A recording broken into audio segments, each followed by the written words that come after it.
Hello, guys. Welcome back to another installment of Professor Charles is Live. And today we're going to do another documentary. Yes, another Netflix documentary. You guys anticipated this video. Y'all asked me for this video. And what I'm going to do is give you a documentary video on a documentary Stink. So, Stink is a documentary about what products that we buy. And what do I mean by that? A lot of us, we sniff our products, don't we? Pretty much the products that we buy. Don't we sniff before we buy it? That's the slogan that I got from the documentary. Okay. But literally, this documentary talks about the chemicals that are being put in the products you use, from shampoo to they put it in soda, all these different chemicals. But the documentary starts off with a single father named John. So in this documentary, we learn about John and why he's kind of the way he is towards the chemical companies. So, in this documentary, we see John is a father. He's the person that came up with the documentary. But in his case, John is a single father. He was married at some points because he has two daughters. The documentary is very interesting, and I'm going to talk about some of the things I got from this documentary. First, when John bought these products. So, a lot of times when you buy products, sometimes they come with a weird smell, right? Well, I should say maybe clothing products. But that's not necessarily a good thing, from what I got from this documentary.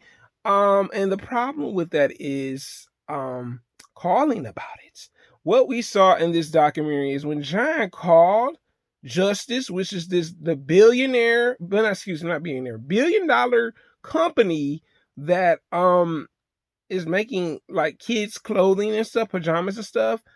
John was concerned, for two of his daughters. He doesn't shop. He admitted it. He's like, I'm not a shopper. My wife was a shopper. I wasn't a shopper. And he bought these pajamas for Christmas. And when he called, it was a Christmas gift for the kids, two of his daughters. And the thing was, when they opened it, it had like a smell to it, like a very strong chemical smell to it. Now here's the thing about that.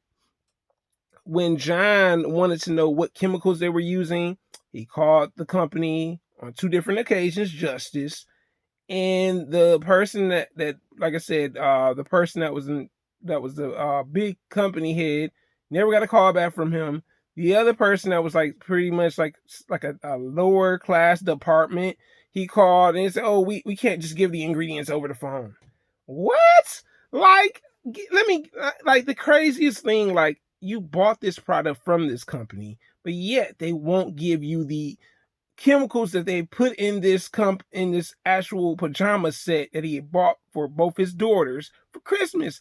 I was like, okay, this is like utterly ridiculous, but it shows you that, man, the chemical companies here just, they don't really, it's sad that they don't care about the consumers. You know what I'm saying? This is what I got from the documentary. The consumers, they do not care about, and it's a terrible way to look at it, but it's really true. And what I learned in this documentary, because I'm looking at some of my notes right now, many of these products that we use have never been tested for harmful chemicals. That is shameful, if you ask me. I'm like, look, there have been times where I bought clothing. I confess. I'm not going to sit here and lie.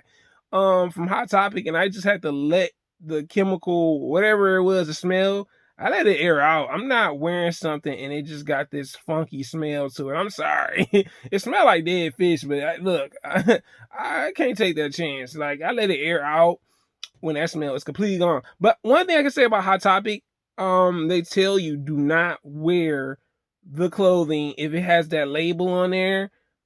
And I'm glad that they do put that on there. I'm not for sure, like I said, with John's case, that was not the case. But I'm just explaining my situation when I bought a couple tops from Hot Topic, and I'm like, oh, okay, yeah, they said don't wear it. Don't wear it if it has this smell to it. I'm like, yeah, Hot Topic, y'all better get with the program, because yeah, y'all would have lost the customer. Trust and believe. But also, the other problem is the sourcing team for Justice. I'm looking at my notes right now. they didn't have the source. They didn't have the source of what chemicals they were using. Also, the problem with this too is what I saw in this documentary. Also, is one other thing, guys. And here, let me just tell you why this is the other problem. The other problem is fragrances. Oh, don't we love fragrances? I know, ladies, y'all love perfume. Fellas, we love cologne. The problem with that is another problem. There was another scenario, and I love that John's documentary wasn't just one dimensional. You know what I'm saying? John came across a young man that had to be homeschooled due to the cologne acts. Yes, the cologne that pretty much that is the, I guess you could say, teenager cologne. You know what I'm saying? I mean, I don't know, the commercials make it seem like it's for older men, but it's geared towards kids. Come on. You know what I'm saying? And the craziest thing is, because I'm gonna look at my notes again. There was some people that John asked, and I love that each person gave a different reaction. There was one person said fragrances are really strong and it's attracting women. Someone trying to get laid hard, pretty much. One person said it's made of alcohol and special ingredients. And like I said, the fragrance. I love how there's the guy that I want to say it's Abercrombie and Fitch. And he's like, cologne is like music. It's being sold like music. And I'm like, when you really think about it, the way they have these commercials, you know what I'm saying? It kind of makes you like really want to go out and buy the cologne. That's commercialism, am I right? Yes. And he was saying, like, he was like, the fragrances, they're being mimicked by natural like aromas. And it's like, that's kind of terrible, man. That's like false advertisement. You're pimping the consumer. If you ask me, if these are not the real aromas, I'm like, that's not really a good thing. You know what I'm saying? Yeah, it's cool that you're selling it, and you know what I'm saying, to the consumers, but the consumers don't realize this is not the real thing, baby. Not at all. So we're like, that's kind of bold. You know what I'm saying? It's very harsh to do that. How could you just be like, oh yeah, okay, I get that. But yes, also, the other thing I want to talk to you guys about, because I'm going flipping back. I know it's a lot to talk about in this video. Most of the fragrances a lot of you guys that y'all love are made in New Jersey at chemical plants. Oh, right. And also they're made out of petroleum oil. Ew. You know what I'm saying? Don't that sound gross? Like you, when you think of fragrances now, you probably like, because that's terrible. It sounds horrible. You know what I'm saying? Like, literally, when I thought about this, I'm like, ew. One thing I noticed is about the fragrances. Now, the reason why a lot of the fragrances, I'm gonna just talk to you about this, like in a realistic aspect. The reason why a lot of these fragrances are made with synthetic ingredients is because it's cheaper. It's cheaper to mimic aroma, you know what I'm saying, versus getting a plant-based colognes or perfumes cost more money. So it's more of a bang for your buck, as we call it in Michigan, versus us creating something in a lab by scientists. And I'm just like, okay, that's still like, why not spend money on making natural fragrances? Don't you think that would be a lot better versus kind of like mimicking? You know what I'm saying? Also, I want to talk to you guys, because like I said, this is definitely a lot to talk about. John's other objective with this documentary. We're gonna talk about this briefly. I don't want to like really be a lot on this thing. I think John's wife had cancer, and that could have been due to the products. You know what I'm saying? Like I said, deodorant, soda, all that stuff they put chemicals in, right? All I'm doing is trying to give people a little bit, some information, a little bit more about John. So John's wife died from cancer, obviously. Which is sad, you know what I'm saying? It is a sad thing. But you can see in the documentary, John's trying to figure out, was it because of the chemicals that were put in the clothing, maybe the cleaning supplies, maybe, pesticides, all that stuff, man, makes you wonder.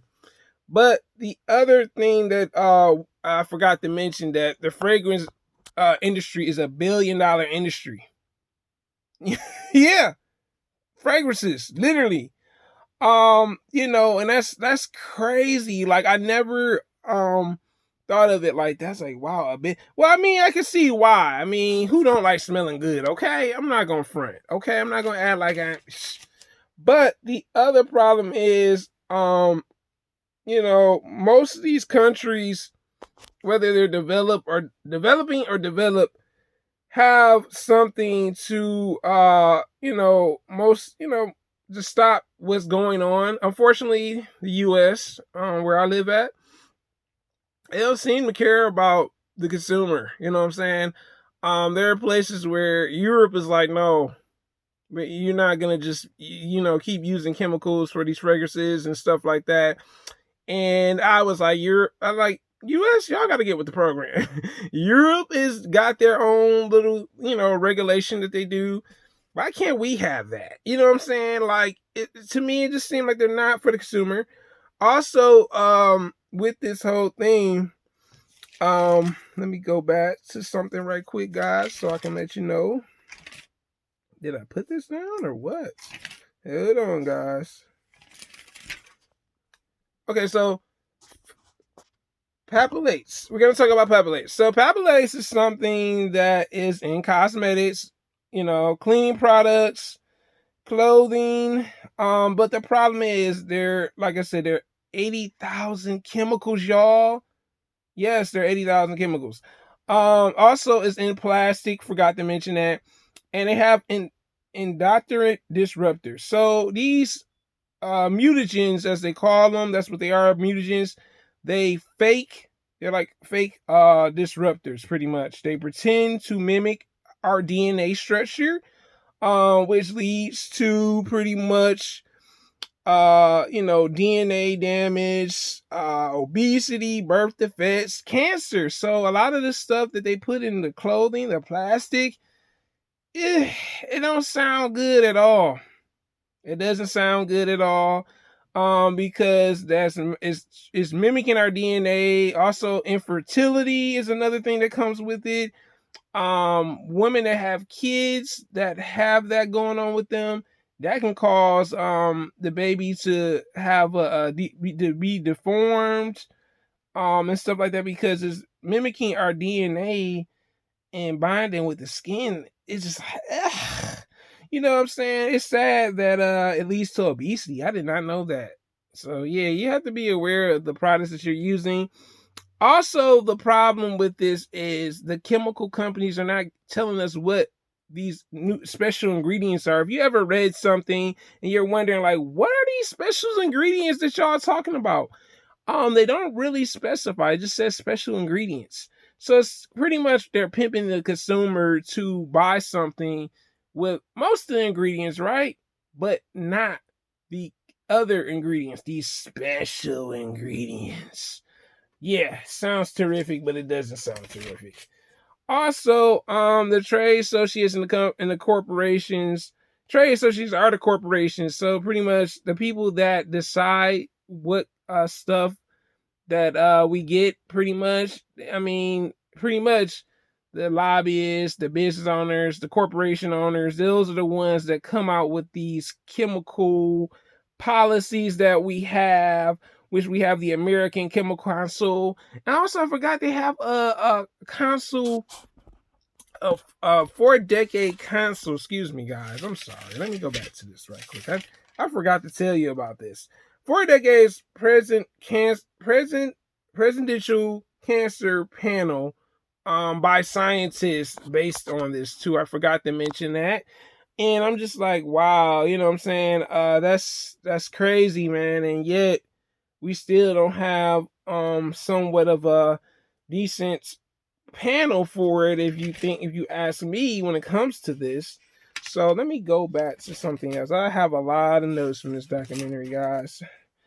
Okay, so I did talk about the kid that had Ascalon. Yeah. Oh, also, by the way, the kid that had the Ascalon, it's sad. The kid couldn't go back to school, so he stayed homeschooled. He went back to school in the documentary.